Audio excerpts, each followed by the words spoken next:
আজ কিন্তু পুজো দেওয়ার দায়িত্বটা আমি নিয়েছি, তাই বেশি দেরি না করে সকালে উঠে স্নান ধান করে আমি বসে পড়লাম পুজো দিতে। রোজ কিন্তু পুজো ঘরে মাই করে, তো আজকে ভাবলাম যে পুজোটা আমি করি। আজকে তো মনসা পুজো, তাই আমি একটু বেরোবো পুজোটা দিয়ে।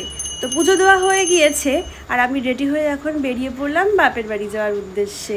আর আমার বাপের বাড়ি ওদিকে দেখো বৃষ্টি হয়ে রাস্তার কি অবস্থা। আসলে দুদিন ধরে প্রচণ্ড বৃষ্টি হয়েছে। আমার কিন্তু আসতে অনেকটাই দেরি হয়ে গিয়েছিল। আমি তো ভাবলাম যে পুজো হয়তো হয়েই গিয়েছে, গিয়ে দেখলাম যে না, পুজো এখনও হয়নি, ব্রাহ্মণ ঢুকবে। আর বৌমনি এদিকে পুজো সব রেডি করছিল আস্তে আস্তে, ওইদিকে দেখো ব্রাহ্মণ জেঠু চলে এসছে। আমার ঠাম্মা তো প্রচণ্ড রেগে গিয়েছিল, কারণ ওনার আসার কথা ছিল সকাল 10টার। জেঠু তো পুজো করতে বসে গিয়েছেন, আর ওইদিকে দেখো আমার ঠাম্মা আর আমার বৌমনি অঞ্জলি নিচ্ছিল, আর আমি এখানে দাঁড়িয়ে ভিডিও করছিলাম। আর এই যে ওকে আমি একটু রাগাচ্ছিলাম। তারপরে পুজো হয়ে যাওয়ার পরপরই আমি খেতে বসে পড়েছি, কারণ প্রচণ্ড খিদে পেয়ে গিয়েছিল। আর এদিকে আজকে তো নিরামিষ, মা করেছিল উচ্ছে ভাজা আর ডাটা দিয়ে মুগের ডাল করেছিল। মা কিন্তু আমায় লেবু দিতে ভুলে গিয়েছিল, তাই পরে আমাকে একটা লেবু দিল। ওই লেবুটা দিয়ে মাখিয়ে খেতে তো উফ, জাস্ট অসাধারণ লাগছিল খেতে।